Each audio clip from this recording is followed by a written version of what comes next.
Boa noite a todos.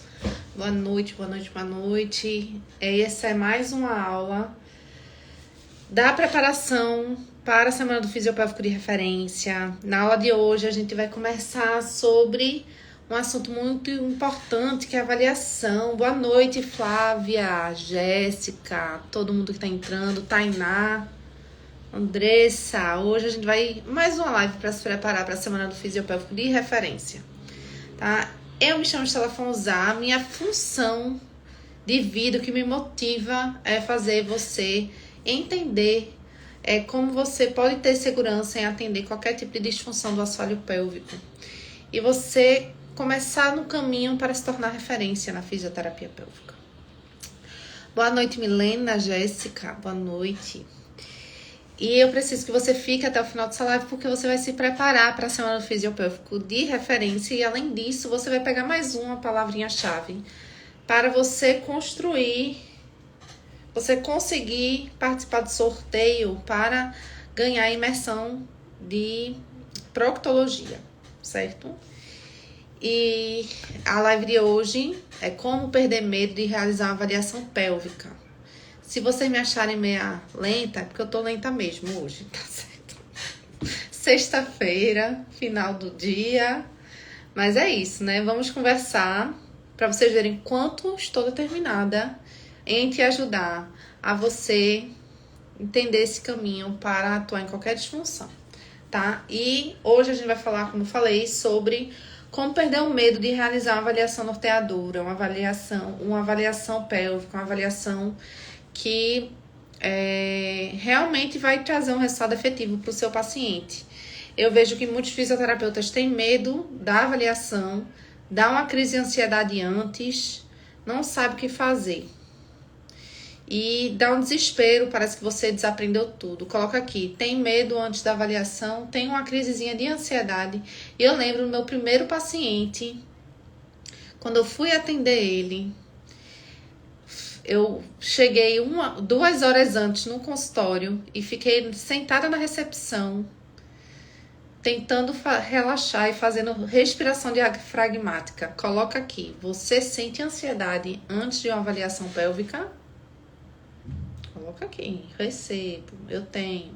Lembrando que se você tiver um insight, alguma coisa que eu falei pra você, que fez você refletir, que te deu uma ideia, algo que você aprendeu que nunca tinha aprendido antes, você vai botar o emoji da plantinha, que é o meu emoji aqui, desse perfil. É o emoji do crescimento. Aqui não é foguete, porque a gente cresce de forma natural, a gente cresce gradativamente, com muito carinho, muito amor, muita calma, né? Aprendendo como, né? Então, a gente não cresce feito foguete, a gente cresce feito planta. Pé no chão, pé na terra, gradativamente. Isso! Essa plantinha mesmo aí que Merina botou. Então, vamos lá, conversar como realizar essa avaliação norteadora. Como eu falei, essa avaliação pélvica, muitos pacientes têm, muitas fisioterapeutas, eu falei, eu tô lenta hoje, tem essa questão de ficar muito ansioso antes da avaliação, começa a querer estudar tudo que nunca estudou na vida, antes daquele processo avaliativo, começa também a querer pegar todas as informações do paciente, até mesmo antes de saber quem ele é. Então fica perguntando, tentando se antecipar. Isso aí é por ansiedade, né? E você tentando resolver um problema que você nem entende na sua totalidade. Sempre falo para as minhas alunas, a gente só sabe da avaliação no momento da avaliação, e com aquelas informações, a partir daí a gente vai dar os próximos passos. Mas é importante você realizar uma avaliação que te dá clareza do que aquele paciente precisa. Porque o que eu vejo muito no mercado são avaliações que te geram mais dúvida do que o paciente precisa. E que você fica mais na dúvida se esse paciente realmente vai precisar do que você vai realizar, né? Daquele tratamento, se aquele tratamento é mais eficaz ou não.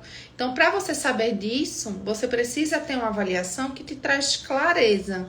E não uma avaliação que te traz mais dúvidas, mais insegurança.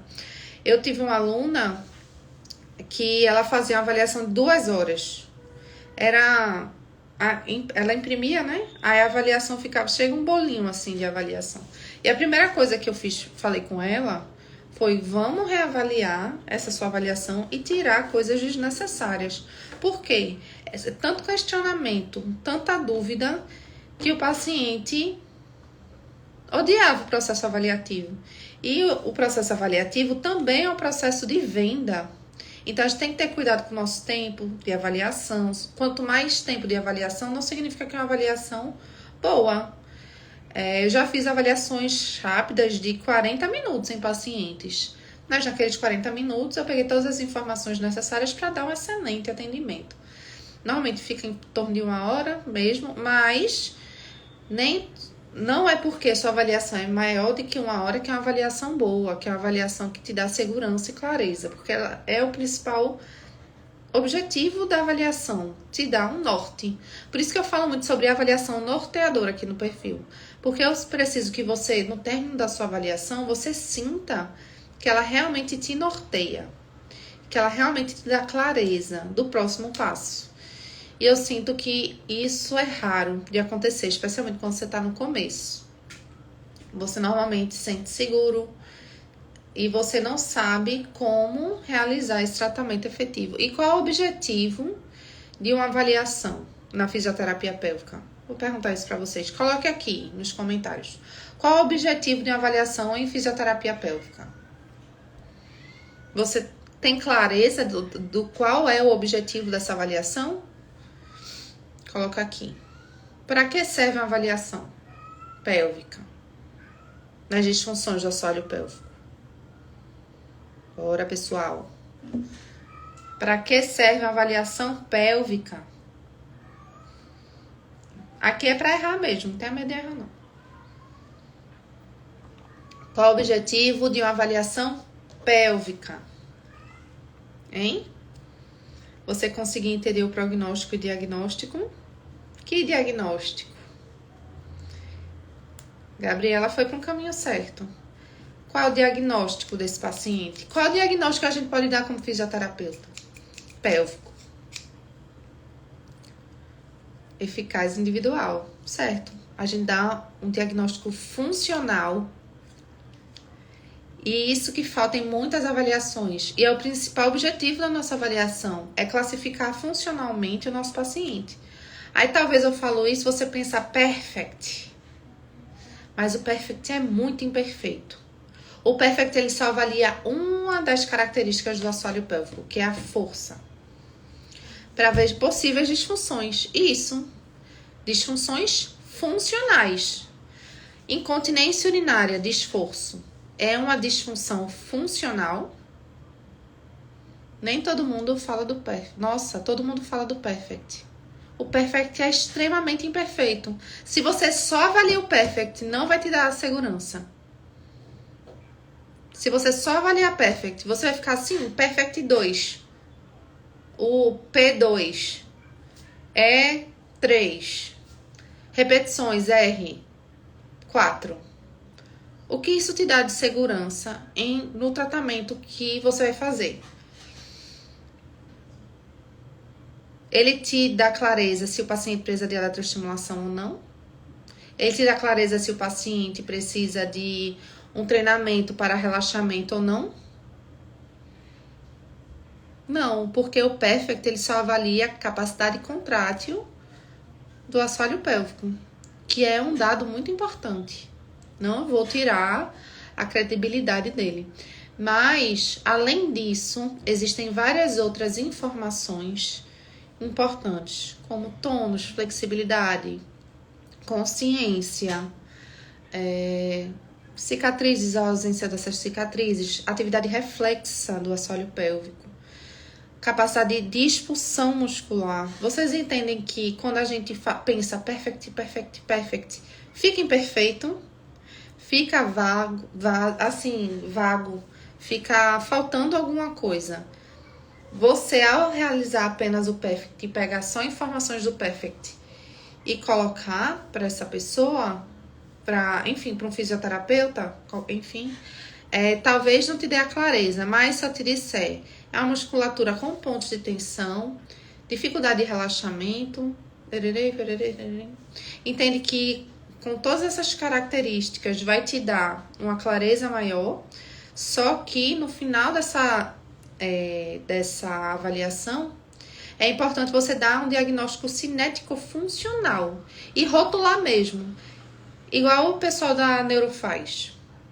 O pessoal da neuro tem essa facilidade, né, na conduta deles em dar um diagnóstico funcional para aquela musculatura. Para aquele paciente. É uma hemiparesia direita, é uma hemiplegia. E isso dá clareza do tratamento, diferente das outras áreas da fisioterapia, que sinto que deixam isso a desejar, incluindo a pélvica.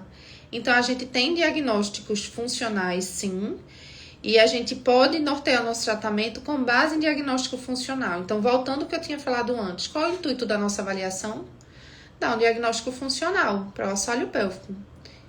Avaliando força, avaliando capacidade contrátil, que a gente utiliza Perfect, avaliando várias outras questões. E nem todo mundo Perfect vai ser indicado, tá? Nem todo mundo a gente vai utilizar os dados do Perfect.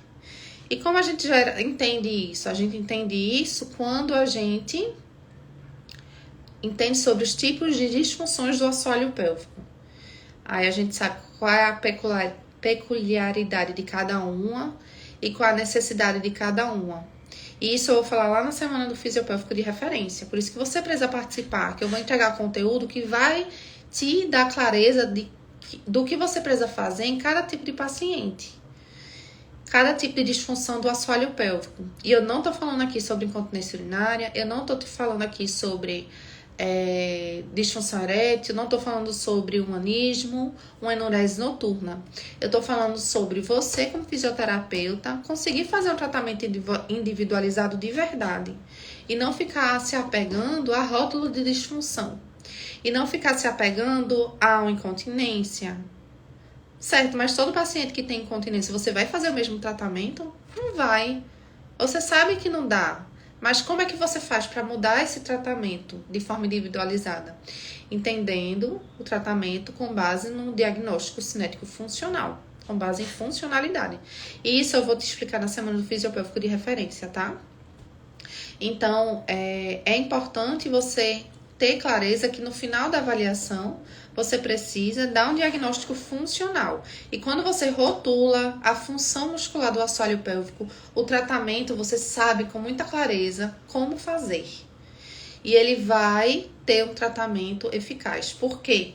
Você consegue visualizar a disfunção ou as disfunções que esse paciente tem e entender qual é o momento de atender cada uma, quantas fases de tratamento ele vai precisar, o que você vai precisar realizar naquele assoalho pélvico, respeitando as fases de tratamento daquele paciente. Então, além disso, né, qual é a diferença, né, desse tipo de avaliação da avaliação que normalmente é feita? Normalmente, o fisioterapeuta, ele palpa com o objetivo de Perfect e com o objetivo de avaliar a capacidade contrátil. E acaba que, desta forma, você pensando apenas no Perfect, todo paciente vai ser um paciente de fraqueza muscular. Porque ninguém tem um Perfect perfeito. Já perceberam? Ou é muito raro alguém ter um Perfect dentro de uma classificação de normalidade, que é o máximo. Porque as pessoas no dia a dia, né, aí na vida corriqueira delas, não realizam treinamento muscular de assoalho pélvico. Elas têm sim uma dificuldade contrátil, mas às vezes isso não impacta na qualidade de vida dela ao ponto de ter uma doença como incontinência urinária. Mas essa pessoa não está completamente funcional, né, em relação à capacidade contrátil. E por que uma pessoa que não tem disfunção, doença, porque essa pessoa que não tem doença, você vai avaliar o assoalho pélvico dela e o Perfect não tá perfeito. É só Perfect que precisa. Então, quando a gente normalmente avalia um paciente, a gente tem várias perguntas que faz. obstétricas, histórias da doença atual, queixa principal, cirurgias prévias, como eu falei, as questões obstétricas, medicamento, enfim, todos esses sintomas urinários, sexuais, proctológicos, né? A gente faz todas essas perguntas, mas no final você olha para aqueles dados. O paciente falou que tem gotejamento pós-miccional, o paciente falou que tem sensação de esvaziamento incompleto, mas você consegue ter a capacidade de juntar todos esses sintomas e isso justificar o que você viu na avaliação, ou isso te dá alguma clareza do que aquele paciente precisa. Acaba que o fisioterapeuta que está iniciando, e olhe lá, viu? Nem todos que estão muito tempo na área conseguem enxergar essas características que você encontra na avaliação e ter clareza do que é necessário ser feito, ou de gerar uma hipótese de diagnóstico. Quando a gente avalia o nosso paciente, escuta nosso paciente, né? Ele está falando sobre o motivo pelo qual ele veio, você questiona, ele responde. Quando você faz isso, vários sintomas podem surgir, né, ao longo dessa conversa. E o fisioterapeuta precisa estar ligado nesses sintomas e o que eles significam. E às vezes ninguém te falou isso, ninguém te falou quais são esses sintomas que você precisa ficar atento. A semana do fisiopélvico de referência também. Então, uma avaliação convencional, você pode gastar muito tempo, ter informações soltas, e você não consegue unir tudo isso para dar clareza nesse tratamento. Para dar clareza sobre o que é mais emergente naquele caso e o que o seu paciente precisa. Então, é muito importante você começar a ter raciocínio clínico para unir essas informações. E eu vou deixar de baixo. Voltou. E eu vou te ensinar isso na semana do fisiopélvico de referência também. A você unir essas informações, você começar a entender como atuar na funcionalidade muscular do assoalho pélvico, não procurando apenas Perfect. E sim, utilizando o Perfect e de outras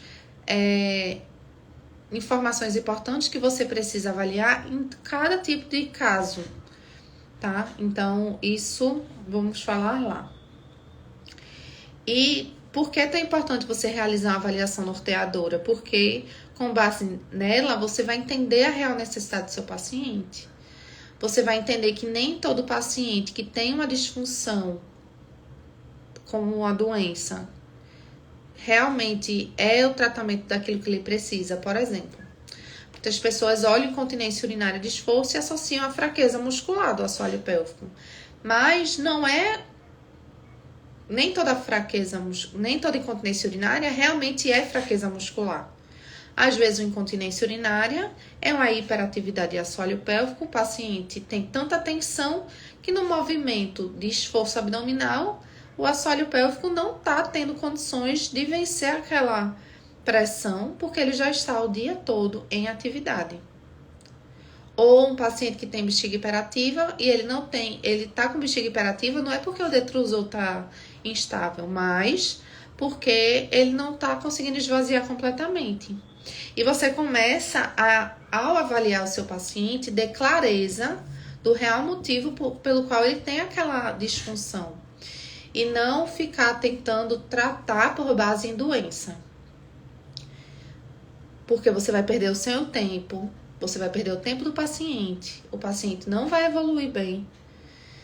E você vai ficar com cara de fisioterapeuta mercenário, que não dá resultado.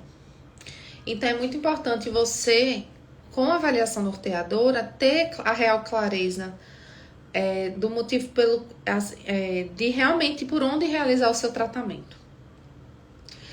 E você precisa ter a capacidade de, ao escutar o seu paciente falando, gerar hipóteses de diagnóstico.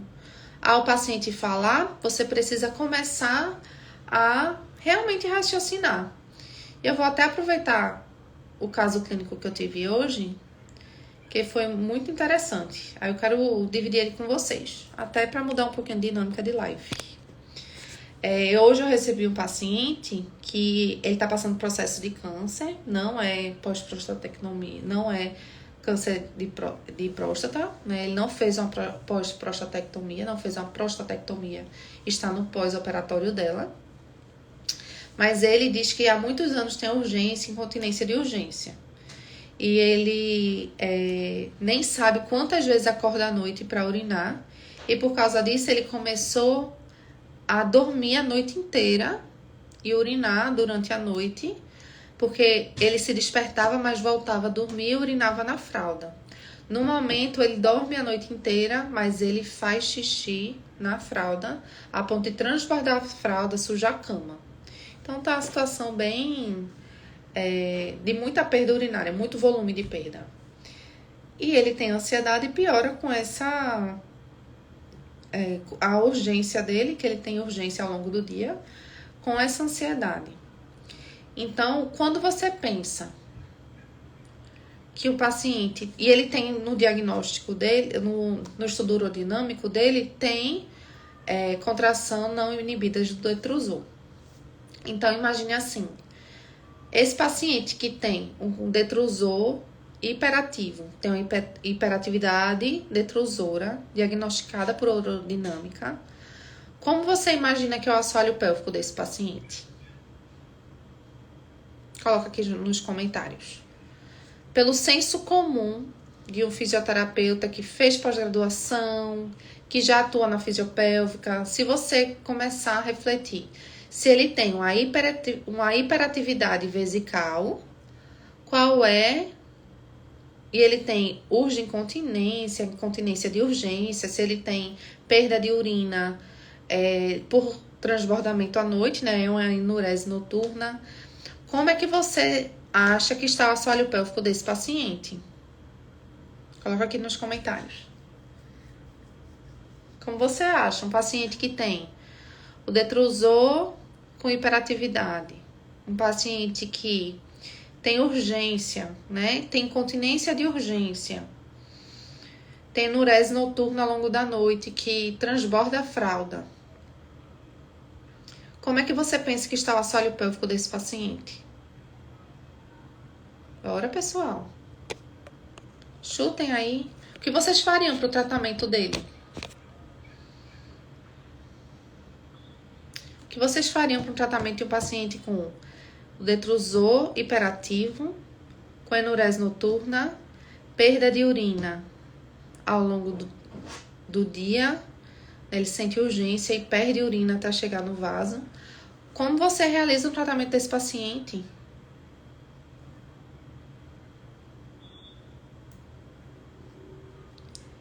Fica difícil porque, às vezes assim, pensando dessa forma, a gente vai querer aumentar o tônus de assoalho pélvico, a gente vai querer orientar o paciente a adiar a micção, não é?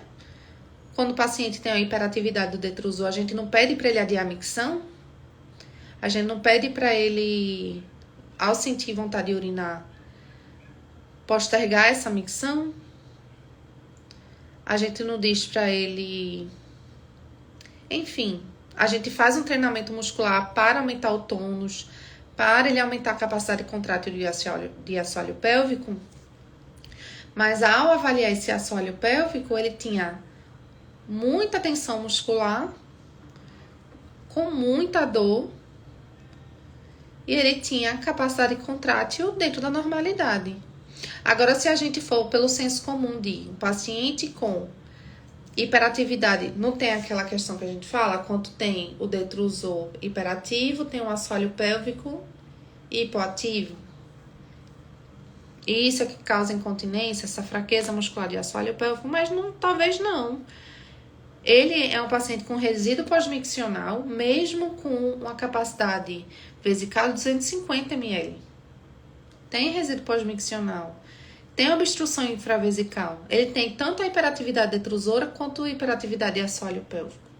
Então, você precisa ter essa clareza. E não é difícil. É você estar aberta a realmente avaliar o paciente da forma com que ele é. E não ficar rotulando o paciente previamente. Isso acontece muito quando a gente tem ansiedade na nossa avaliação. Então, eu trouxe esse exemplo. Consciência é importante. Ele tem consciência perineal. Ele sabe contrair assoalho pélvico. Pedir para ele contrair, ele tem essa capacidade. Tem que melhorar. Sempre tem que melhorar em relação à consciência. Mas você entende que às vezes a gente vai para um caminho de tratamento rotulado pelo nosso achismo do que é aquela disfunção, aquela doença. Você pensa assim, hiperatividade vesical, eu vou aumentar tônus de assoalho pélvico, eu vou realizar um treinamento muscular de assoalho pélvico, eu vou tacar meu paciente no biofeedback. É isso que ele precisa? Pode até ser um biofeedback, um treinamento muscular, mas da forma apropriada para ele, com as características que ele tem, que é um assoalho pélvico extremamente hiperativo, tenso, com reflexos presentes.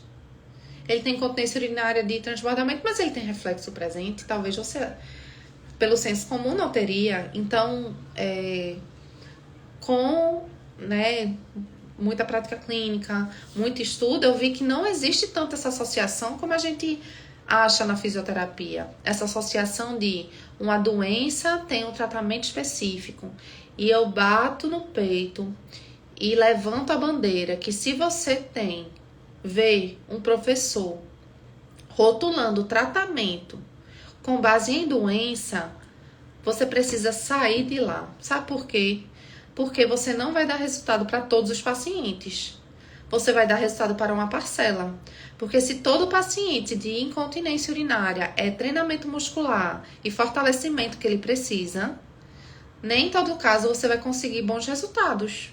Alguns sim, mas nem todos. Eu quero você atuando em qualquer disfunção do assoalho pélvico e se tornando referência. E para isso, você tem que entender a particularidade do seu paciente e ajustar o tratamento para a individualidade dele. Isso com biofeedback, com eletroestimulação, com cinesioterapia, com os recursos que a gente tem.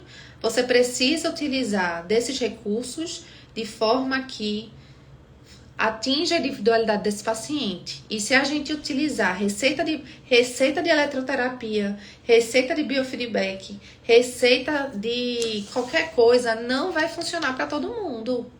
E eu quero que você atue em toda disfunção. Maior verdade. Cada ser humano é uma unidade, se torna o caso único. A fisioterapia não é protocolo. Falta entender que cada caso é um caso. Por isso que eu criei o semeando na pélvica. Porque eu não vou chegar para você e dizer qual é o tratamento para incontinência urinária. Estela, você não fala de incontinência urinária? Falo sim.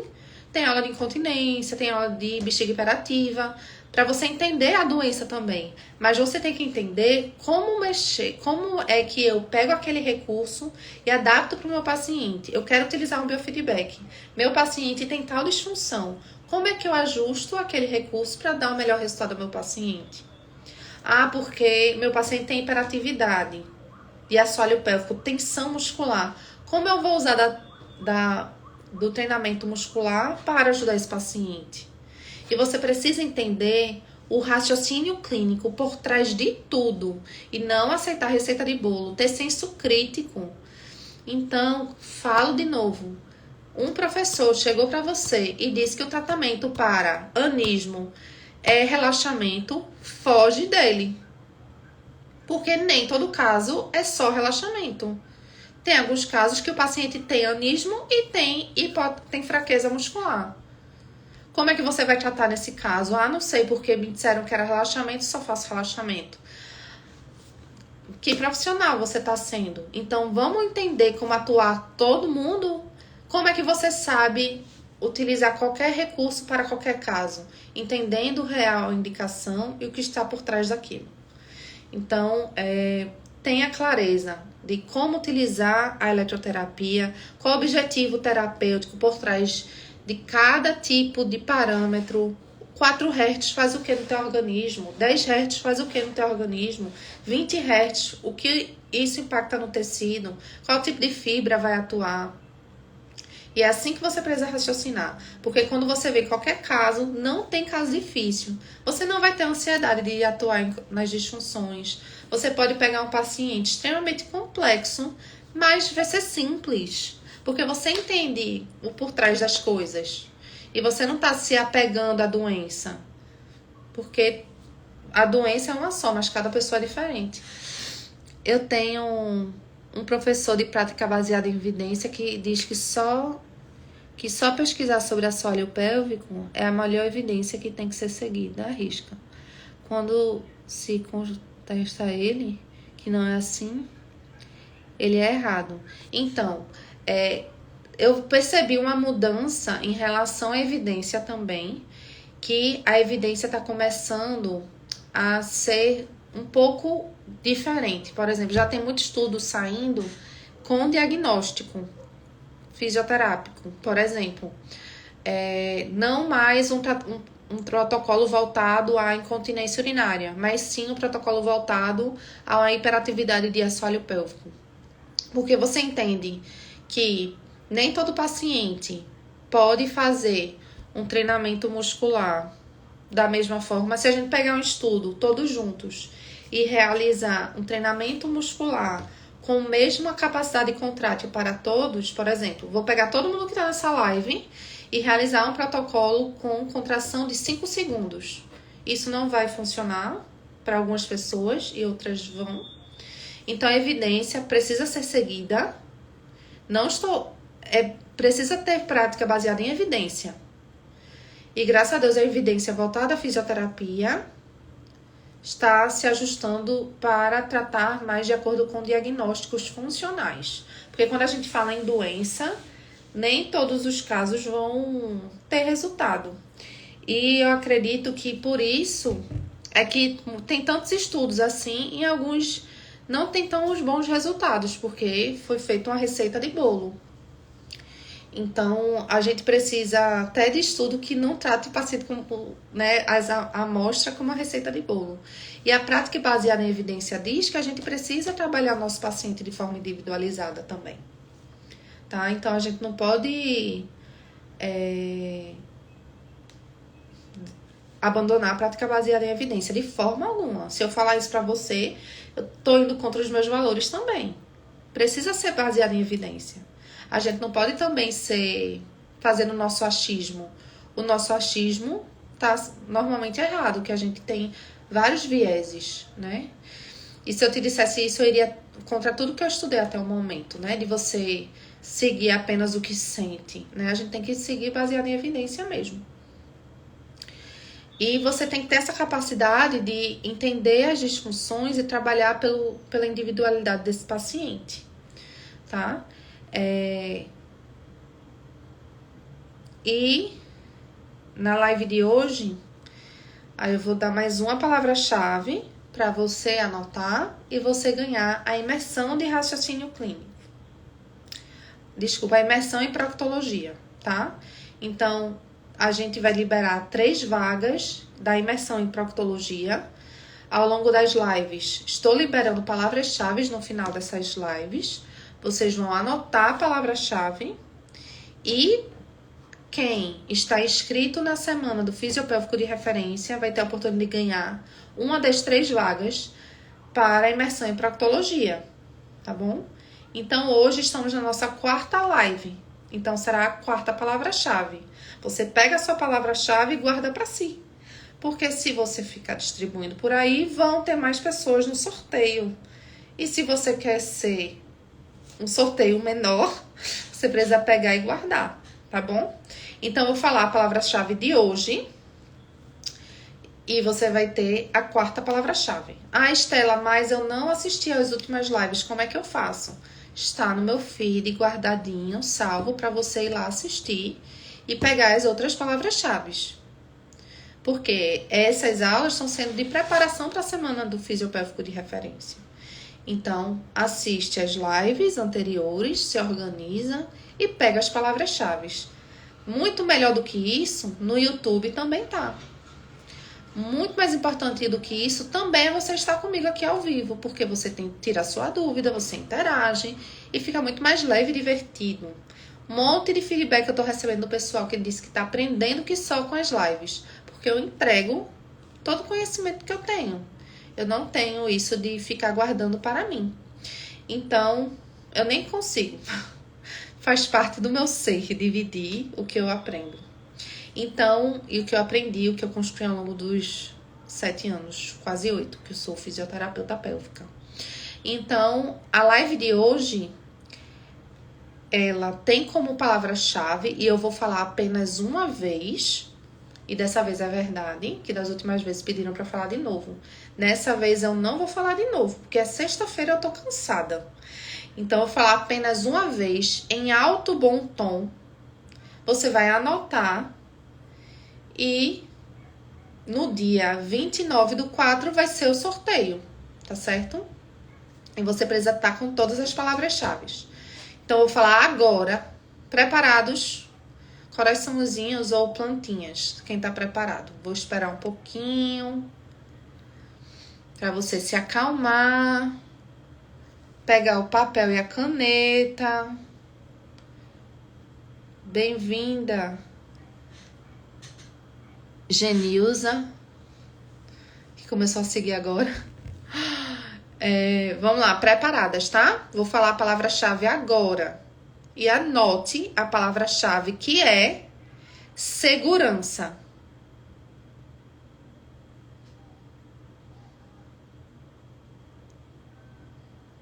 Certo?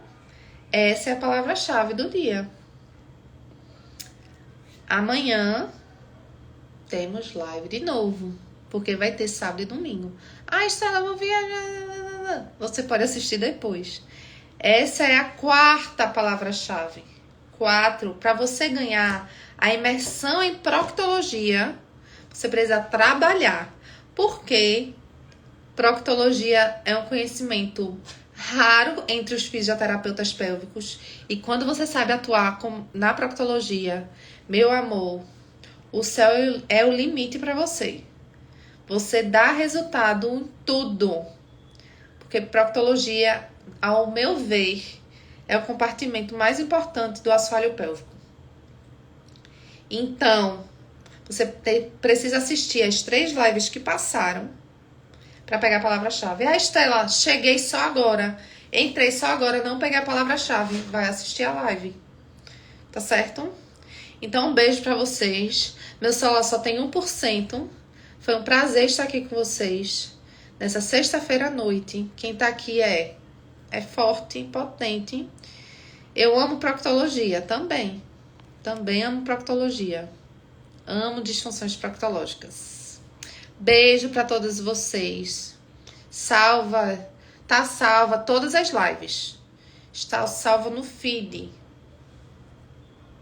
Tudo salvadinho no feed. Um beijo. E tchau, tchau.